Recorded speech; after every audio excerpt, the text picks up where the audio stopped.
Namaskaram and hello again. Today I'm wearing my pineapple shirt. I'm feeling pretty good, other than allergies, which are giving me baggy eyes and congestion. It's okay. Maybe this wind storm that's moving through will blow many of them, the allergens, out and away or bring more in. We'll see. Anyways, Justin, let's move along. So today I wanted to talk about how false empowerment creates these very ineffective personas as a way of creating coping and defense mechanisms. So, false empowerment.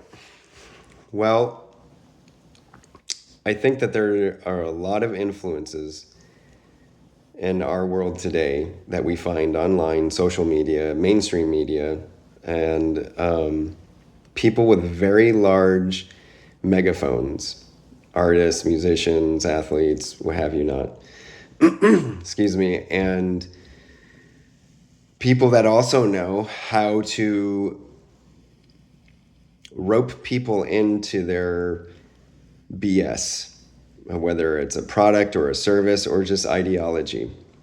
There are a lot of people who know how to play the game. And there's so much, I've said this before, there's a lot of division out there.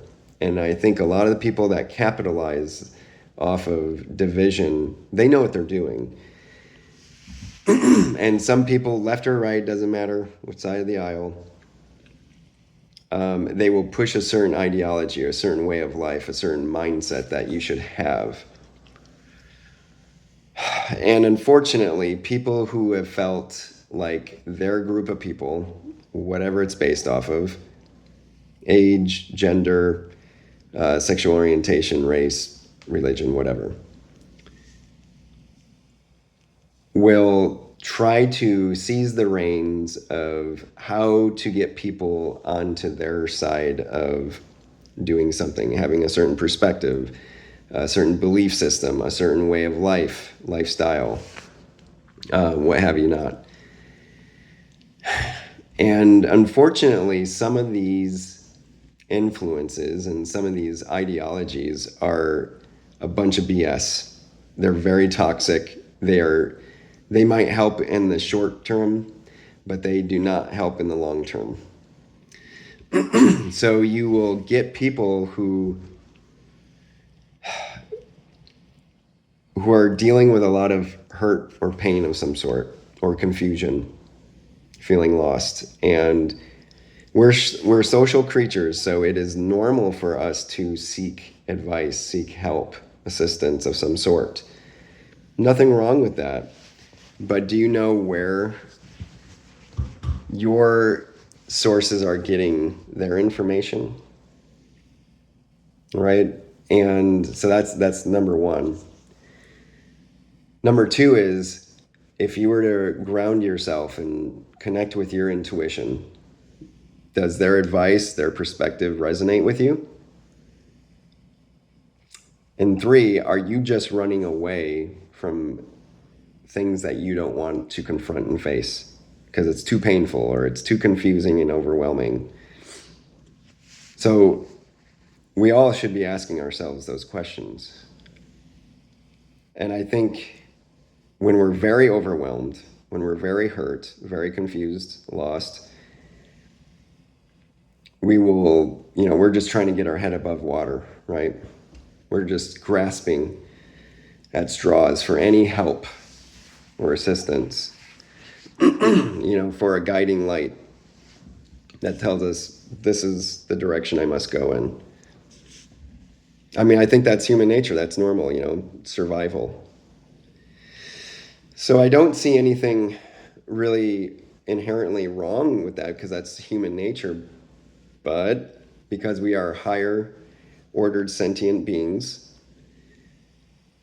we do need to step back and evaluate things.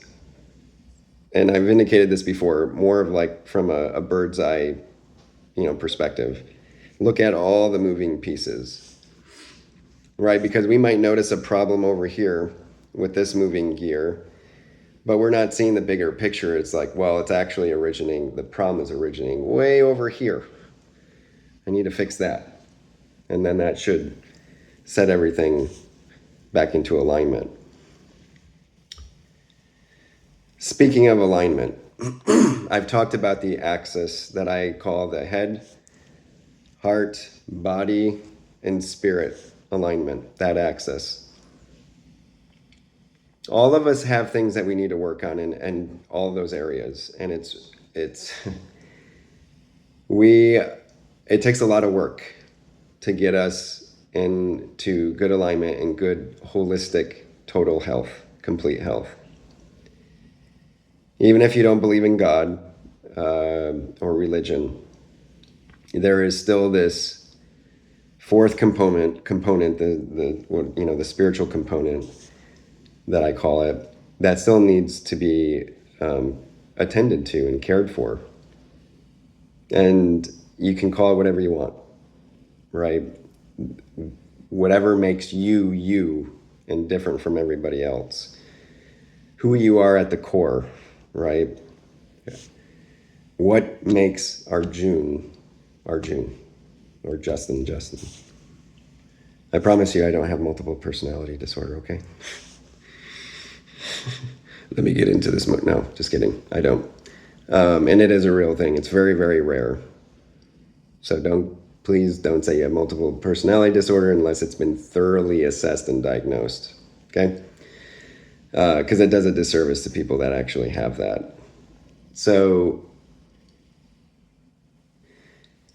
tap in, that spiritual component, that core, kernel of who you are. That is just as important as your mental health, your physical health, and your emotional health. And I would even add in nowadays, unfortunately, but it is necessary, like your financial health, right? Professional financial health. But generally, if you have a good alignment within that axis, then, hopefully the powers that be are allowing you to do at least decently well in that area as well. But a lot of times we see there's an alignment issue in that axis. And some people, like I indicated, they really don't want to face certain things.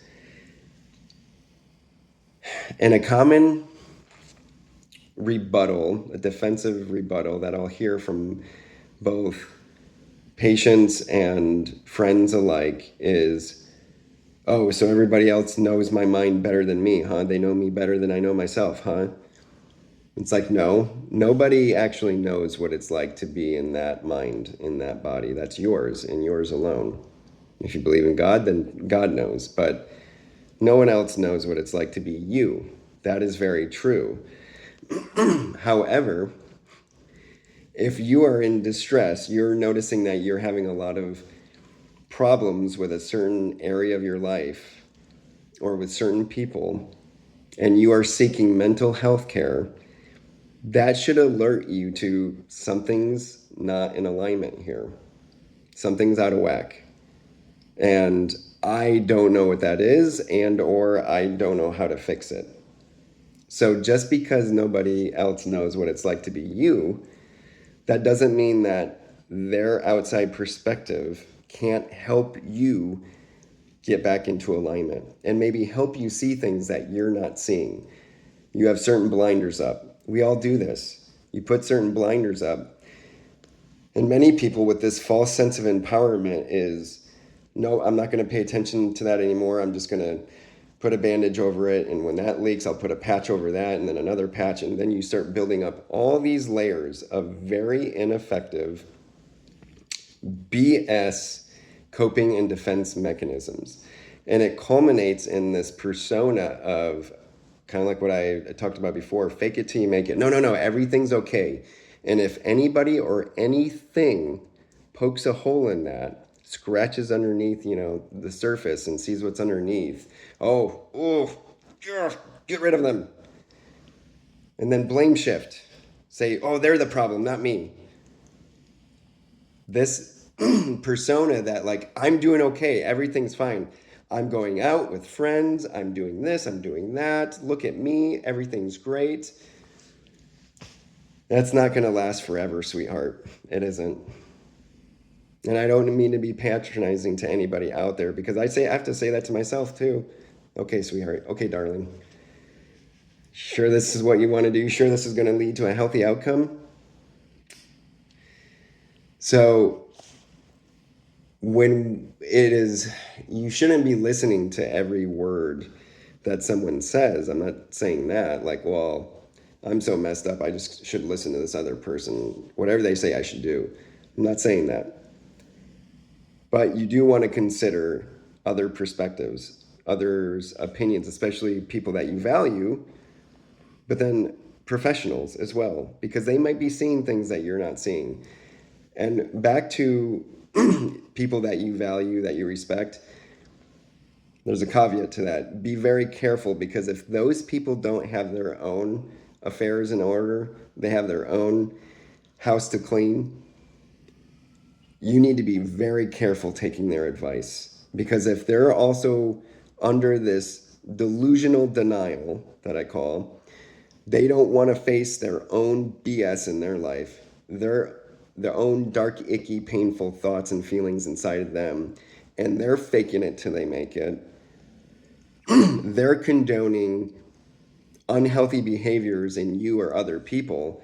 You don't want to listen to their advice. Like you can listen to them, but you don't want to take it to heart.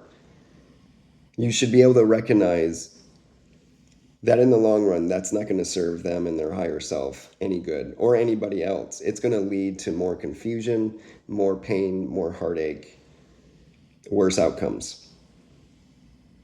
This life, the next life, even if you don't believe in that stuff, at least this life, it won't.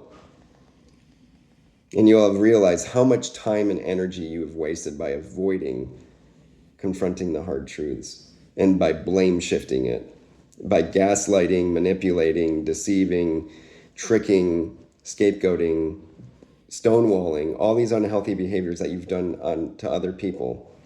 You have realized that this false persona that you thought was making you strong was actually doing you a tremendous disservice. A great analogy that I love Star Wars, old school Star Wars, not since Disney took over. But Darth Vader, in turning to the dark side, we know his background story, and it was painful, very painful. And he was amazingly gifted.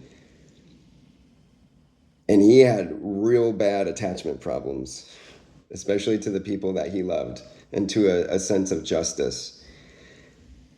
And eventually, because he could not come to terms or find peace with some of the injustices of the world and gravitated towards reactionary behaviors, he gravitated towards the dark side because it is so attractive. It is so captivating. It's hard to resist because it is the easiest way out. Like it gives you immediate sense of satisfaction, gratification, and empowerment. So I see a lot of people when they're manipulating other people through their influences that, oh, well, you've been wrong. This group of people have been wronged and you're one of that group of people. Well, you need to take it back, right? You need to show those other people, everybody else, you ain't taking crap from nobody.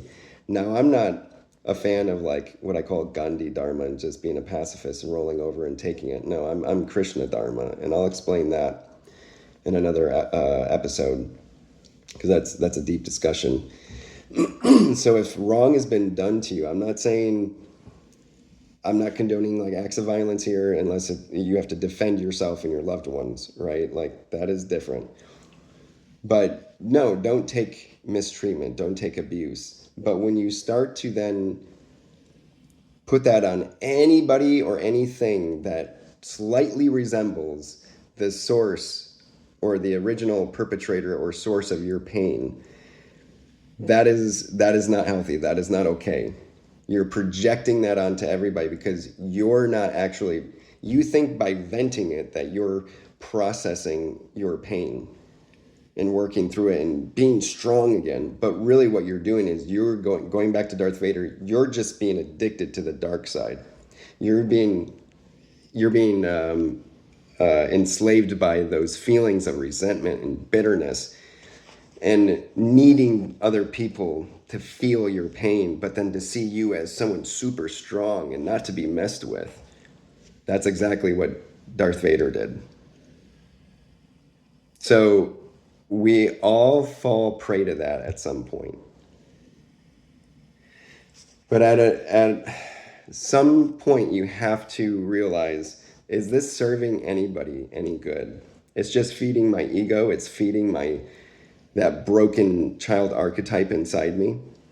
I'm not healing, and in fact, I'm spreading more pain or discomfort among people around me.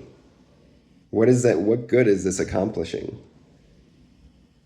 Anger is a good thing. It's a good emotion to have, and it can help you work through a lot of things. And it can light a fire underneath your butt and get you moving. But just like everything else, even joy and ecstasy, you have to practice moderation. Because people that are always happy and just always trying to ride the high and have a good time in life, that's delusional denial as well.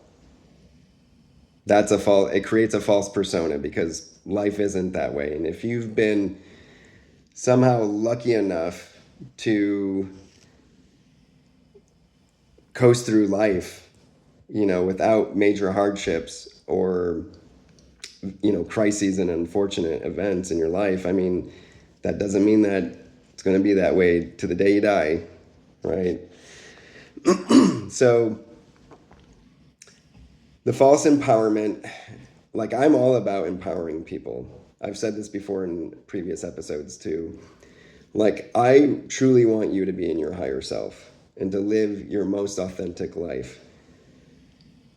But when I start to see whether it's, patients or people in my personal circle start to fall prey to false empowerment that really is just, it's playing off of someone's pain and stress and unhappiness in life and saying, yeah, use that anger, use that bitterness to go be you. That's a part of you, right? Anger, the dark side and the light side are within us both. So it's a part of you, but is that really you? And I question that to the people, my patients, and the people that I care about. Some people really don't like that. Many people don't like that. And many people will lash out at you for doing so. But I'm sorry, if you actually truly care about somebody, whether they're a patient or somebody in your personal life, I believe it is your duty to call people out on their BS. To call people out when they're doing something that is disrespectful to you or somebody else. For not doing that, you're an enabler. You're letting that person go down a road that is not respectful, not caring, not loving, and is only going to cause more pain to themselves and others around them. Now, sure, you could be wrong in the end, but if you feel intuitively what you're doing is for the good of all, for them and for you and for others around them, then you should speak your mind. Try to do it tactfully, politely, lovingly, but sometimes you need to be stern. This whole tough love is toxic and masculine. Toxic masculinity is BS. That's another scapegoat. People just don't want to face the music. They don't want to face reality. And they want to blame shift, scapegoat. So I believe that we should have this duty to call people out when they are going down a road that is not going to serve anybody good, any good. And nowadays, the false empowerment movements that are out there create these false personas for people where they feel tough, they feel happier, but it's all a fake it till you make it. These people are living in delusional denial, and someday they're going to have a very rude awakening. And by then, they may have lost you and other people in their life. And the only people that have stuck around are people just like them. And all of us will have to reach a point when we have such relationships where if someone wants to be stuck in that mentality, stuck in that persona, and not unwrap all these unhealthy layers and get to who they really are underneath all that, right? The potential, then you just need to let them go do it. Let them leave or cut them out of your life because they're just going to drag you down with them.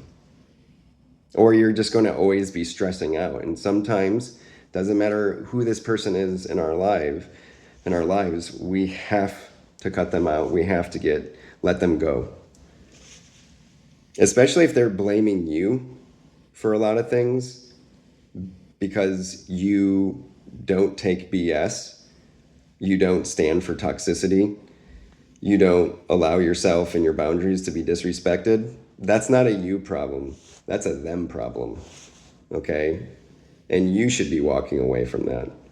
Because if they're trying to walk away from you and they're doing that, let them. Encourage them. Help them with their bags to get out the door. Seriously. And pray, hope and pray that they find themselves again. They get healthy again. It's interesting. In another episode, I will talk about we all carry a certain energy, and some people might, I don't believe in that stuff. Like, fine, then don't watch it. Don't watch the episode. But we do give off certain vibes based on our mood, how we look, like we're dressed. Are we, all done up, or we look like a slob? Right? Our gestures, we do give off energy, a vibe, whatever you want to call it. All right? Whatever makes you feel comfortable. And it's interesting because some of us who have very sensitive BS detectors, such as myself, when you walk into certain rooms or you meet certain people, like especially for the first time, it is interesting to see how once in a while you will come across somebody who, for apparently really no good reason, just doesn't like you. They don't like your energy. And sometimes, maybe you don't even realize it. This is true. Maybe you are giving off kind of a bitter or nasty vibe. That's possible. But if you genuinely feel like, no, I'm doing all right, I'm interacting with these other people okay, but I'm not sure why this person has an issue with me and we've barely even talked or exchanged looks. But as you exchange more looks or interact with these people, they like become nastier and nastier or passive aggressive. And my belief is that those people know you can see right through their BS. You can scratch the surface and go way deep beneath that without having to do anything. They're afraid that, oh, he's going to find out who I really am or what's going on with me, what's my motive. And they have a visceral negative reaction to that because they have built up these defense and coping layers to create a persona that hides what's really going on underneath all that. And they don't want anybody to find out, but they themselves don't want to even face it. They don't want to recognize their own BS, their own, all the hurt, where it comes from, or the wrongs that they have done. So many people don't want to be labeled as a bad person, or well, that's technically, it wasn't technically stealing or cheating or betrayal, or it technically wasn't this other thing that has a really negative connotation to it, because then it makes me a bad person, and then I'll feel not just guilty but ashamed. People are so afraid of that, right? They're so afraid of confronting the possibility that maybe they did do something wrong, and maybe they hurt other people. And maybe all that happened because they themselves are hurting because they were hurt by somebody else. So it's funny though, when someone feels that you're picking up on all that, this persona is like, oh my God, no, no, no, no, don't take anything from that person. That person is trying to bring you down. They're trying to make you feel like you're a bad person, like you don't deserve to have fun and a good time and blah, blah, blah. And they'll feed the ego with all these delusional lies and say you must get on the defense or even attack this person. I'm not saying physically. Sometimes that does happen. People get physically aggressive, and it's funny because substances like alcohol have a way of weakening the floodgates that have been fortified. But then you come along and it's like poke, and it's all this water starts streaming out and it just crumbles, and they're so afraid of that. And then they, like I said, they blame shift and they project onto you. You're the problem. You're not a good person. It's funny because I've seen that just out and about, and I've also seen it in sessions and appointments, and it's really sad because a part of me, like, I have empathy and sympathy, but on another hand, it's like, no, that is not okay. You can't act like that. That is very immature and it's very disrespectful. So I call people out on that, and sometimes they come back with an apology, and other times they just dig their heels in. With the people that apologize, that's a good thing. But if they do it habitually, eventually you have to draw a line in the sand and say, nope, that was the last one. No more. We can't do this. You continuously lash out, then apologize, and then lash out again. So no more. But if they're generally working and getting better, all right, that's up to you if you want to continue that relationship, friendship, partnership, whatever it is. The people that dig their heels in, bye, let them go. Show them the door, help them with their bags, and get them out. I'm not talking about it may come to that where you have to, if you live with them, you literally have to kick them out. But I'm just using metaphor here. Just, you have to get them out of your life. And this will be in another episode, but if you keep engaging with that and you keep allowing that relationship to go status quo, like they're blame shifting, they're gaslighting you, manipulating you, making you feel like you're crazy and you're the source of everything wrong in their life. And then they're like breadcrumbing you, ghosting you, stonewalling you, all those unhealthy, toxic behaviors. If you keep engaging in that and then you're death gripping that relationship because you're holding on to what once was or the potential, you are just as much to blame. I hate to say it, but you are. Because you have an attachment issue and you need to let that go. Let it go. It's like, I swear to God, like if I ever became a MMA fighter, my theme song would be from Frozen, let it go, let it go. Oh yeah, totally. People would be like, what the fuck is going on here? Frozen? Elsa, man. Yeah, that would totally be my theme song. So, and I think it should be everybody's theme song. Like, you have to let it go. And it's hard. I get it. You care about that person. But it's not helping you. It's not helping them. If they're digging their heels in and they want to go live those delusional lies and live in that false persona and not want to confront certain things. And I'll get to this in another episode, where sometimes you have so many responsibilities in life, it's hard to confront those things.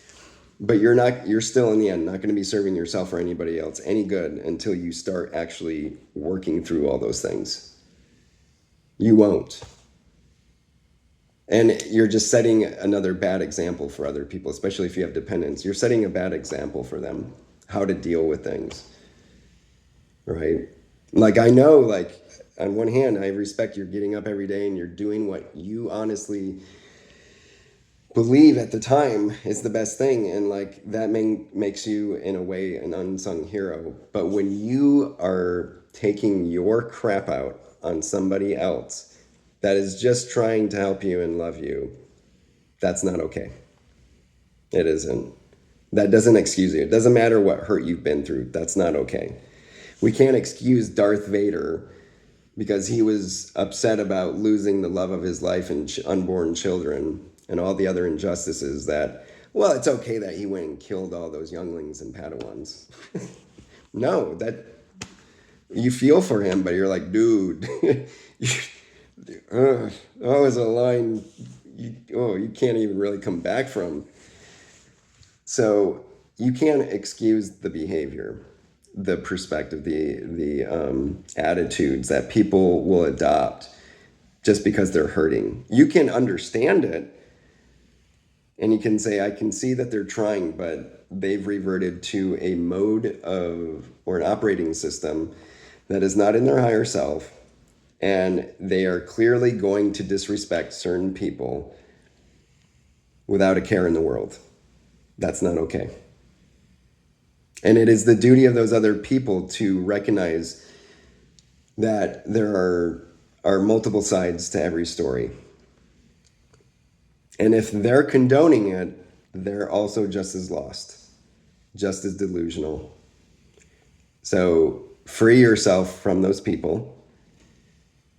If they come back around and you really work through it, great. But that's another episode I will talk about. When certain people have betrayed you so harshly, they've just broken boundaries time and time again, or major boundary crossing events. It is really up to you if you want to accept them back, but just know that whatever happens after that, if it's repeating history, that's also on you. If anything, it's more on you because you allowed them back into your life. But really, in that future episode, I'll talk about there is really only one way that that person should ever get back into your life. You can love them, but you should never forget. And you should never engage in that BS again. And while that one way of getting back in your life is not impossible, it's not likely in this day and age that they'll be able to do it. Again, possible, and I believe people can change and grow. You know, I believe it because I've seen it and experienced it myself, but it's rare that people will be able to make a big enough growth spurt to get back into your life. Anyways, these videos just seem to get longer and longer. So I'm going to end it here. As always, I do wish you the best on your journeys. I truly do. Because if we can make great strides towards stepping back into our higher self, our authentic selves, then this world will be a lot better. So I do truly wish that for all of you. Today is Tuesday, so it's Hanuman's Day. So Jai Shri Bajrang Bali. I wish you many blessings, and I'll see you next time. Take care.